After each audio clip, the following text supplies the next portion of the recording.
Hoje falamos de uma cidade dividida em duas partes. We had a socialist part. They built their cities different. If you haven't got that lots of money, you need ideas, you need inspiration, you need, somehow good thoughts. It truly belongs to them. There's a set of laws in place. You do not boo your own team. You stay until the very end. Que finalmente conseguiu celebrar sua unificação.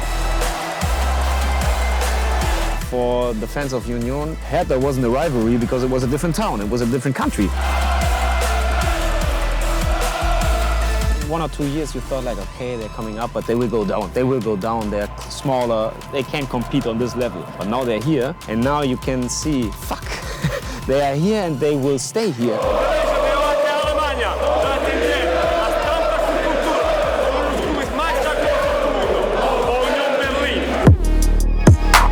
Em cada país, em cada região do mundo, há costumes e crenças que constroem o esporte local.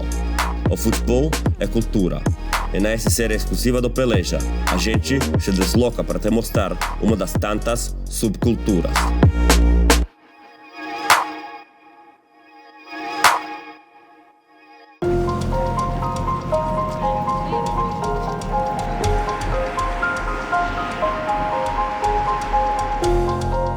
Berlim não é só a capital da Alemanha. Parece ser capital mundial da cultura urbana e diversidade de perfis, com uma energia difícil de explicar.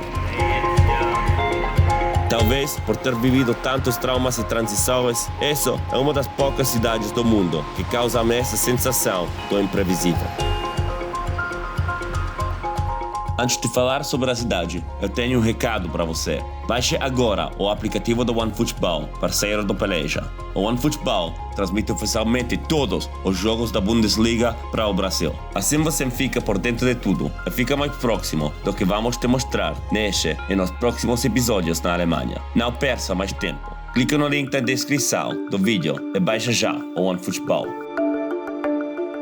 That was squatted houses in East Berlin. That was the gay scene from former West Berlin. That was the anarchists from former West Berlin. That was black musicians from Detroit coming together after the fall of the Berlin Wall. It was outsiders, and they were using art and culture in a city that supported that and understood that somehow. You look at every great period in Berlin's history, and they're often either directly before or directly after tragic and important serious periods. Just as the Love Parade in the 1990s with 2 million people dancing to techno in the middle of the city. And this is also, it's always the triumph of the outsiders. You can see, if you go to the city of Berlin, you will see some architectural differences because like 50, 60 years we had a socialist part. They built their cities different. So if you go to the eastern part, you will see it looks different, even though like in the background you see lots of new buildings. But if you go farther east, you see it.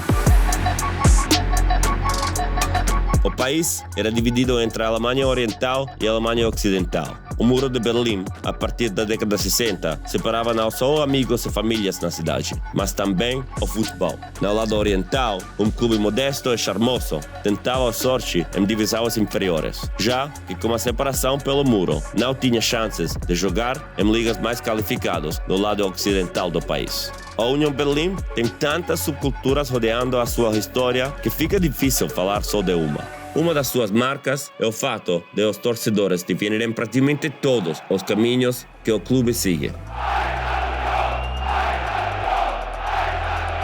Eles são os donos do time. Outra coisa, o bairro onde ele fica é Köpenick, dos mais undergrounds da cidade. There's beautiful forest around us here, but it's actually, importantly, it's close to two places. It's close to Oberschöneweide, where the club was actually founded, and they were Union Oberschöneweide originally. And that was heavy industrial Berlin at the turn of the 20th century. And so their roots there are very strong, and they've had this Sportplatz for over 100 years now, so it represents that. It's also close to Köpenick, beautiful, leafy, green, watery place with a story of the Hauptmann at Köpenick and this sort of rebellious mythology. It all ties together somehow. And that tradition of being voted on by the people, how has it manifested itself, first of all, in the stadium? Like, what are the 3 to 5 things that make this place unlike any other ground in the world? The defining thing that makes this stadium what it is of course the history of the rebuilding. We had actually 3 times where it got like built or rebuilt by with fans and by fans. The first time was in the 20s, where the stadium where it was right now got built by players and fans, and then in the 70s they got set up airports by the fans, and then later on we had a massive reconstruction.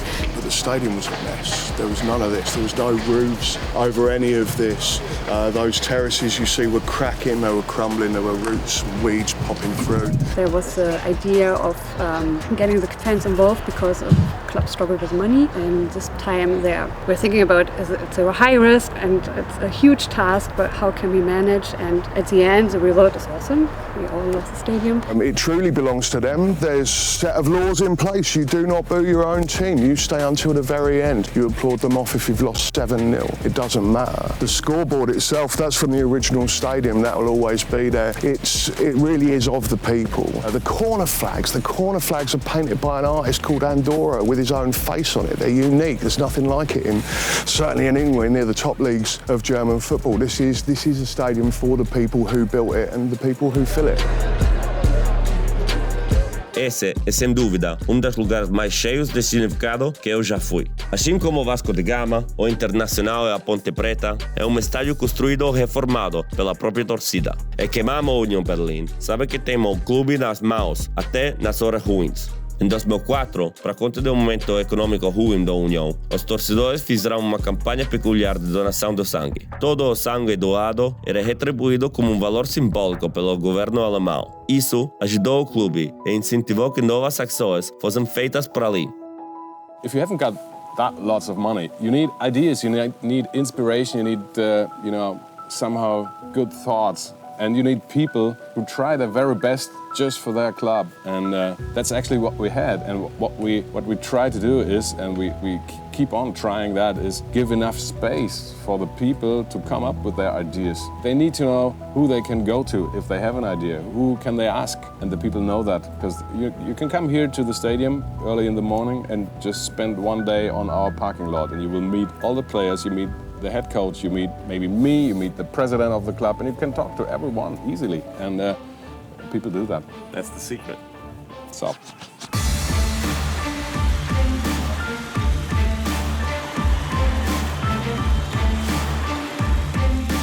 Para entender pouco mais da história da Union Berlin e do futebol na cidade, eu decidi colar no estádio onde o seu rival joga, o Hertha Berlin. E dá para sentir logo de cara as diferenças entre os dois. Paragonado a Forest-Rai, são duas coisas totalmente diferentes. Não sei se é uma capital global, tem uma rivalidade, clássico, que é totalmente uma diferença tão tangível como essa. Vem comigo. Just a couple of, I think it was weeks after the wall came down, there was a friendly match between Hertha and Union in the western part of the city, in the Olympic Stadium. And everybody from the eastern part could go there for free without a ticket. And people who went there, I was too small, it was like in 1989, or maybe 1990 in the beginning. But the people who went there, they say it was the fullest ever in the Olympic Stadium, because everybody went there. It was like a huge, festival. Because the people from the east, they came with their trubbies, and people who went there, they say it smelled like the trubby smoke. And it was just way more than 80,000 people, and they were celebrating together. The Olympic Stadium belongs to the city of Berlin. It doesn't belong to Hertha BSC. Tell me a little bit about the nature of this rivalry before the fall of this wall. Before the fall of the wall, the fans of Union and the fans of Hertha, they were like pretty friendly to each other. There were really friendships between the fans of these two clubs, because for the fans of Union, Hertha wasn't a rivalry because it was a different town, it was a different country. And for them, actually, whenever Hertha played in the eastern part behind the Iron Curtain, they tried to get there. It's not a big rivalry filled with hatred a lot. because there was a special history between both clubs once the city was divided. So it was kind of a fairy tale thing. You couldn't reach one another, so you tried to somehow be imaginary friends. Well, in the old days, I mean, there was largely a tradition of friendship between them. There was a famous quote, was Freunde hinter Stacheldraht, friends behind barbed wire. And so they would chant about the wall, they would chant about when they would be able to play each other again. But it's easier to be friends with someone who you don't play. Of course. Com a queda do Muro de Berlim em 1989, isso começou a mudar. A União agora podia jogar não só contra o Hertha, mas contra clubes com maior poder aquisitivo e mais qualidade técnica. Isso fez elas evoluírem aos poucos, com altos e baixos, até finalmente chegarem pela primeira vez na Bundesliga em 2019.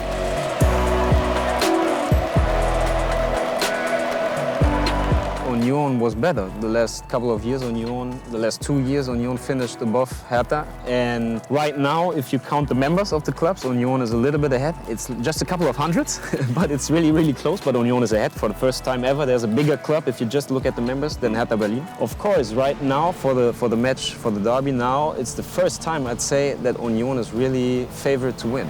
Well, I think the expectation and the feeling going into this city is of a great optimism from the Union side. It's a bit cautious from the Hertha side. They've had a couple of tricky years. I also think that there's a lot of people in this city hoping that it remains peaceful, that we can retain a proper rivalry with Hertha BSC without it developing into the throwing of fireworks or whatever it may be. But I think there's a very keen sense of anticipation that it comes on the first day of the season. It's perfect.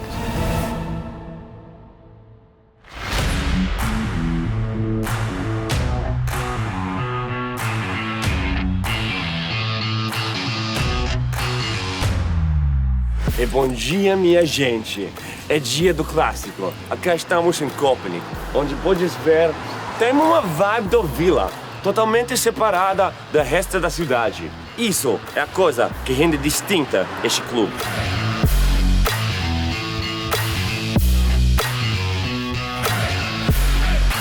Quieto, calma. Em poucos momentos, bom, o fogo. Ok, estamos no momento do partido, correndo para trás da polícia, porque os torcedores da União decidiram ir ao outro lado para a caminhada ao estádio. Esses momentos são as coisas que uma pessoa não compreende, quando está para trás da cultura do futebol aqui na Alemanha.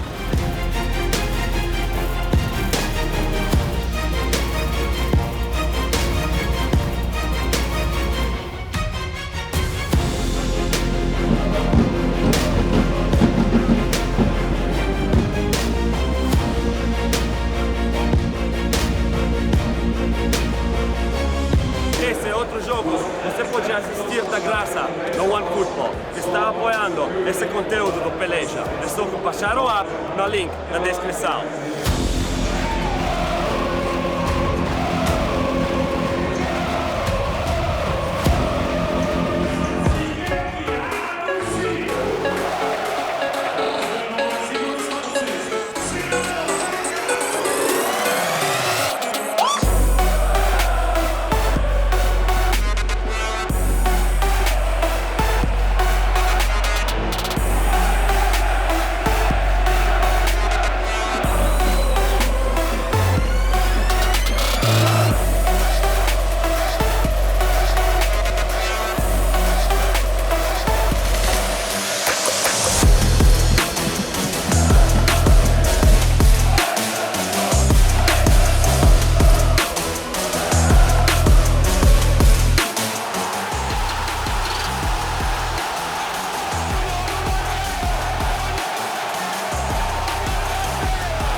Berlin needs a strong Union, it needs a strong Hertha, because people are talking about Berlin, the opening game of the season, a derby at the Alte Försterei. This gets people talking about Berlin, and the city needs this. If you look at the Hertha side, I think the people, Union is getting more and more on their nerves, you know? In the first 1 or 2 years, you thought like, okay, they're coming up, but they will go down. They will go down, they're smaller, they can't compete on this level. But now they're here, and now you can see, fuck, they are here and they will stay here, I guess, and right now they're even better. You have the chance there, like, to interact with the club, for example, for merch, give your ideas to how the merch should look like. That, for example, you don't have pink stuff, or for women that you have like just red and white, because that's the club colors. And in my group, in my department, we do a lot with social things. For example, collecting clothes for homeless people who have less money, or collecting like old metal that people, fans with handicap, can go for an away trip.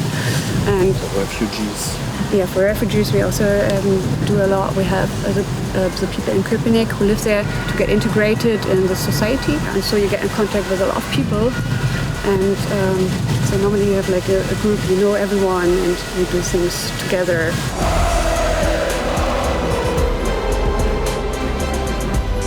Passando alguns dias em Berlim, eu próximo deste clube tão fascinante, eu percebi que a subcultura por aqui não passa só pelos tantos elementos culturais da cidade. A subcultura no Union Berlin é da união. Como disse o próprio nome, as pessoas que viveram tantas traumas e separações, hoje conseguimos se juntar numa comunidade que pensa o futebol como senso de pertencimento.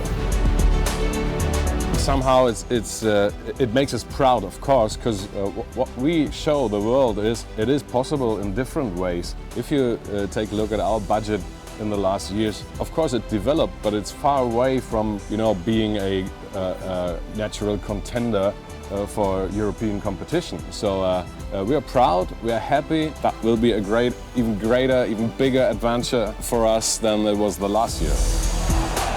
Però la cosa che mais gosto é a gente que está trabalhando neste estádio.